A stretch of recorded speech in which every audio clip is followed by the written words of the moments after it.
Okay Telugu view పాయింట్కి తిరిగి స్వాగతం. పవన్ కళ్యాణ్ భాషా వివాదంపై మాట్లాడినటువంటి తీరు దేశవ్యాప్త చర్చకు దారితీసింది. దేశవ్యాప్త చర్చకు దారితీసింది. దురదృష్టం ఏంటంటే మన తెలుగు మీడియాలో ప్రధానంగా డిఎంకే చేసిన విమర్శల్ని ఫోకస్ చేయటం జరిగింది. కానీ మీరు ఒక్కసారి సోషల్ మీడియాలో చూడండి, ట్విట్టర్లో చూసేటట్టయితే పవన్ కళ్యాణ్ వ్యాఖ్యల మీద ప్రశంసల వర్షం కురిపించారు. వీళ్ళు అసలు పవన్ కళ్యాణ్ అంతకుముందు చెప్పిన వ్యాఖ్యల్ని ఏదో కోట్ చేసి ఏదో లబ్ధి పొందాలని చెప్పి డిఎంకే కనిమోళి ఇలాంటి వాళ్ళు ప్రయత్నం చేశారు, కానీ అది నిలబడదు. ఎందుకంటే పవన్ కళ్యాణ్ ఏ రోజు కూడా హిందీ హిందీ భాషకు వ్యతిరేకంగా మాట్లాడలా, హిందీని బలవంతంగా రుద్దటం మీద వ్యతిరేకంగా మాట్లాడాడు. కాబట్టి ఇవాళ ఆయన మాట్లాడిన దానికి పాతదానికి వైరుధ్యం ఏం లేదు. అదే ఆయన ట్విట్టర్లో కూడా చెప్పడం జరిగింది. యాక్చువల్గా వైరుధ్యం కూడా ఏమీ లేదు. ఎందుకనంటే ఎవరిని ఇవాళ తమిళనాడు వెళ్ళండి, అన్నామలై బీజేపీ అసలు సిగ్నేచర్ క్యాంపెయిన్ చేస్తుంది. 3 లాంగ్వేజ్ ఫార్ములా కోసం సిగ్నేచర్ క్యాంపెయిన్ చేస్తూ ఉంది. ఎక్కడా వ్యతిరేకత రావట్లా, స్వాగతిస్తున్నారు. లక్షలాది మంది సంతకాలు పెడుతున్నారు. మాకు కూడా ఎందుకు ఉండకూడదు 3 లాంగ్వేజ్ ఫార్ములాని అడుగుతున్నారు. సో 68లో ఉన్న పరిస్థితులు ఇవాళ లేవు. అప్పట్లేదో 67 68లో ఒక యాంటీ హిందీ యాజిటేషన్ చేస్తే ఆ రోజు డిఎంకేకి అది ఉపయోగపడింది రాజకీయంగా. ఇవాళ అది రాజకీయంగా డిఎంకేకి ఉపయోగపడే పరిస్థితే లేదు. నేను ఒక్క ఉదాహరణ చెప్తానండి, మిగతా ఆయన పక్కన పెట్టండి. అసలు మిగతా వెళ్ళే ముందు ఇంకో మాట కూడా చెప్తా. వాళ్ళకి అది అర్థమైంది కాబట్టే డిఎంకేకి ఇప్పుడు ఎక్కడా కూడా దాన్ని వదిలిపెట్టేసి డీలిమిటేషన్ మీద పడ్డారు. ఇప్పుడు అందరిని ముఖ్యమంత్రుల్ని మిగతా పార్టీల్ని కలిపి అఖిలపక్ష సమావేశం కావాలంటున్నారు కదా. ఆ సమావేశం డీలిమిటేషన్ మీద, భాషా వివాదం మీద కాదు. ఎందుకని? వాళ్ళ వైపు స్ట్రాంగ్ పాయింట్ లేదని, మెరిట్ లేదని వాళ్ళకి అర్థమైపోయింది ఈ భాషా వివాదంలో.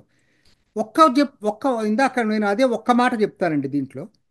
తమిళనాడులో ప్రభుత్వ గవర్నమెంట్ ఎయిడెడ్ స్కూల్స్ తమిళ మీడియం ఇంగ్లీష్ మీడియం రెండు చెప్తూ ఉంటాయి. 2018-19లో తమిళ మీడియం స్కూల్స్లో చదివే విద్యార్థులు 65.87 లక్షల మంది ఉంటే 2023-24లో తమిళ మీడియంలో చదివేటువంటి విద్యార్థుల సంఖ్య కేవలం 46.82 లక్షల మంది మాత్రమే. అంటే మ్, ము- ఒక వంతు తగ్గిపోయారు. 66 లక్షల నుంచి 45 లక్షలకు పడిపోయింది తమిళలో చదువుకునే వాళ్ళు.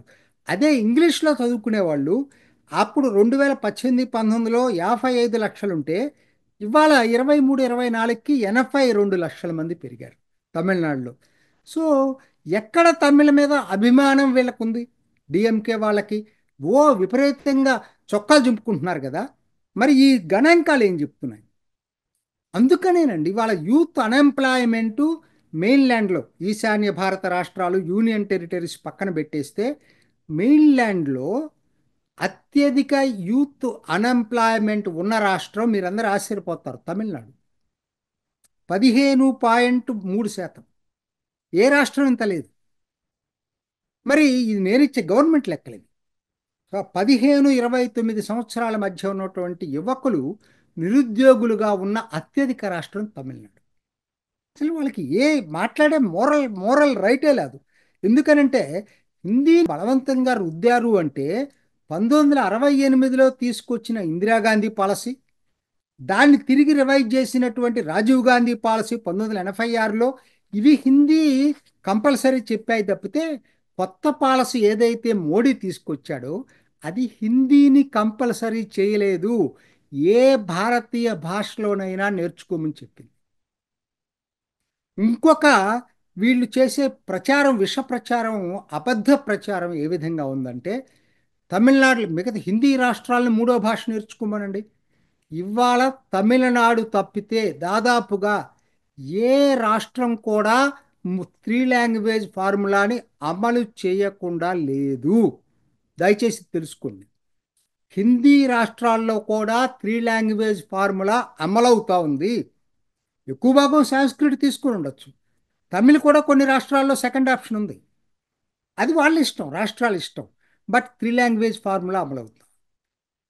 ఒక్క తమిళనాడు తప్పితే చిన్న పిల్లలకి శాస్త్రీయ పద్ధతిలో అందరూ చెప్పేది ఏంటంటే, వాళ్ళకి ఆ ఏజ్ టెండర్ ఏజ్ అది. ఆ ఏజ్లో ఎన్ని భాషలు నేర్చుకోగలరు వాళ్ళు? కనీసం 4 భాషలు అయితే నేర్చుకోగలరు. 3 భాషల వలన వాళ్ళకి జీవితంలో ఉపయోగపడుతుంది తప్పితే నష్టం ఉండదు. ఇదే మాట నేను కదా, చంద్రబాబు నాయుడు గారు కూడా అదే చెప్పారు కదా. ముఖ్యమంత్రి కూడా అదే చెప్పాడు. వీళ్ళు వచ్చేదో ఆయన్ని కన్విన్స్ చేయాలని చూస్తే ఆయన చెప్పాడు విలేకరులు అడిగితే, ఒక భాష మీద ద్వేషం పెంచుకోవటం తప్పు. రెండోది, ఎన్ని భాషలు ఎక్కువ నేర్చుకుంటే అది వాళ్ళకి వ్యక్తిగతంగా ప్రయోజనం తప్పితే నష్టమేం లేదు. సో ఇది ఎవరు హర్షించనటువంటి స్టాండ్ డిఎంకే తీసుకొని, దీంతో నేను ఒక్క మాట చెప్తానండి, మల్టిపుల్ లాంగ్వేజెస్ ఉన్నాయి. తమిళ్ తమిళ్ పీపుల్ ఇక్కడ నుంచి ఢిల్లీ వెళ్తారు. సెంట్రల్ గవర్నమెంట్ జాబ్స్ మరి ఎక్కడైనా చేయాలి కదా, సెంట్రల్ గవర్నమెంట్ జాబ్స్. లేకపోతే నార్త్ వెళ్తారు. మరి అక్కడ హిందీ నేర్చుకుని ఉంటే వాళ్ళకు ఉపయోగపడుతుంది తప్పితే నష్టం ఎలా అవుతుంది? అయినా ఏం చెప్తున్నారు ఇవాళ, మీకు హిందీ మీద అంత వ్యతిరేకత ఉంటే తెలుగు టీచర్లు రిక్రూట్ చేసుకోండి, కన్నడ టీచర్లు రిక్రూట్ చేసుకోండి, మలయాళం టీచర్లు రిక్రూట్ చేసుకోండి. మీకేం రిస్ట్రిక్షన్ లేదు కదా కొత్త పాలసీలో. కాబట్టి ఇక్కడ సమస్య హిందీ కాదండి. 2 లాంగ్వేజ్ వర్సెస్ 3 లాంగ్వేజ్. ఇది ఎక్స్పర్ట్స్ అందరూ చెప్పేది ఏంటంటే 3 language is the best for them, for the children at that age. కాబట్టి వాళ్ళొక్కరే ఎందుకు నష్టపోవాలా? తమిళ విద్యార్థులు అడుగుతున్నారు మాకు 3 లాంగ్వేజ్ కావాలని. అందుకనే ఇవన్నీ కూడా వాళ్ళు కావాలని క్రియేట్ చేస్తున్నట్టు తప్పితే దీంట్లో వాస్తవం లేదు. అట్లని ఇక్కడ విదేశాల్లో కూడానండి వాళ్ళు అడుగుతున్నారు. ఇక్కడ జాబ్స్ దీంట్లో అడుగుతారు, మీకేం భాషలు వచ్చినా మిగతా అని అడుగుతారు. ఓకే, మనం ఏం చేస్తాం? వాళ్ళే తమిళియన్స్ ఏం పెట్టాలి? తమిళ్ అండ్ ఇంగ్లీష్తో పాటు తమిళ్ పెడతారు.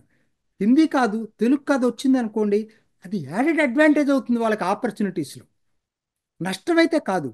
ఎందుకని ఇది ఎప్పుడో ఏ రోజు ఆ హిందీ కంపల్సరీ చేశారు కాబట్టి వ్యతిరేకించారు కాబట్టి ఇవాళ వ్యతిరేకించాలనే దానికి మూర్ఖత్వం తప్పితే ఇంకో లేదు. అసలు వాళ్ళు ఎక్కడ దాకా వెళ్తున్నారు? రూపీ సింబల్ని మార్చడం అంటే కరెన్సీ కరెన్సీ అనేది యూనియన్ లిస్ట్లో ఉంటుంది, రాష్ట్రాలకు అధికారం ఉండదు. కొన్ని కొన్ని యూనియన్ లిస్టులో ఉంటాయి, రాష్ట్రాలకు ఎటువంటి అధికారాలు ఉండవు, ముఖ్యంగా కరెన్సీ అనేది. మరి కరెన్సీకి సంబంధించిన రూపీ నువ్వెట్లా మారుస్తావండి? నీకు ఏం అధికారం ఉంది? దీన్ని వేర్పాటువాద వైఖరండ్రా. ఖచ్చితంగా ఆ పెరియారు అసలు మన ఇండియా కలవకుండా ఉండాలని జిన్నాతోటి లేఖలు రాసిన పెరియార్ మీకు ఆరాధ్య దేవుడైనప్పుడు న్యాచురల్గా ఇవన్నీ జరుగుతూ ఉంటాయి. సరే, అసలు పవన్ కళ్యాణ్ ఎందుకు ఇంత ఉలిక్కి పడుతున్నారు? పవన్ కళ్యాణ్ మాట్లాడిన దాని మీద ఇగ్నోర్ చేసి ఉండొచ్చు కదా తమిళనాడులో. ఎందుకంటే వచ్చే తమిళనాడు అసెంబ్లీ ఎన్నికల్లో పవన్ కళ్యాణ్ ప్రచారం చేయటం ఖాయం. పవన్ కళ్యాణ్ ప్రచారం చేయటం అది తమిళనాడులో కొంతమేర ప్రభావితం చూపిస్తుందనేటువంటి భయం ఈ డిఎంకే వాసులకు పట్టుకుంది. హీరో విజయ్ ఉన్న అటువైపు డిఎంకేకి వ్యతిరేకంగా అంటున్నారు, కానీ ఆయన బీటీమే. ఎందుకంటే ఆల్మోస్ట్ సిద్ధాంతపరంగా డిఎంకే మాట్లాడేదానికి విజయ్ మాట్లాడేదానికి ఎక్కడ ఒక్కటి కూడా తేడలేదు, ఒక్కటి కూడా తేడలేదు. హీరో విజయ్ ఎక్కడైతే ప్రచారం చేస్తాడో పవన్ కళ్యాణ్ అక్కడ వెళ్ళి వ్యతిరేకంగా ప్రచారం చేయటం కూడా కనపడతా ఉంది. అందుకనే ఇవాళ డిఎంకే విమర్శించడం వల్ల జరిగిందేంటి? పవన్ కళ్యాణ్ ఇమేజ్ ఇంకా పెరిగింది. నేను మొన్నే చెప్పాను మీకు, సౌత్ ఇండియాలో పాన్ ఇమేజ్ ఉన్నటువంటి రాజకీయ నాయకుడు ఎవరైనా ఉన్నారంటే వాళ్ళ పవన్ కళ్యాణ్ అని. ఇవాళ ఈ డిఎంకే విమర్శలతోటి తమిళనాడులో ఖచ్చితంగా పవన్ కళ్యాణ్ ఇమేజ్ పెరిగింది. పవన్ కళ్యాణ్ ఎన్నికల్లోకి వెళ్ళి ప్రచారం చేయటం ఖాయం. ఖచ్చితంగా అది ఎన్డీఏ కూటమికి ఉపయోగపడటం కూడా ఖాయం. ఇది ఈనాటి ఓకే తెలుగు వ్యూ పాయింట్. మరొక ఎపిసోడ్లో మళ్ళీ కలుసుకుందాం. నమస్తే. చూసారు కదండి, మరి ఈ వీడియో కనుక మీకు నచ్చినట్లయితే ఒక లైక్ కొట్టేసి మీ అభిప్రాయాన్ని కూడా కామెంట్ బాక్స్లో తెలియజేస్తూ ఇలాంటి ఇంట్రెస్టింగ్ అప్డేట్స్ కోసం మా ఛానల్ని సబ్స్క్రైబ్ చేసుకోండి.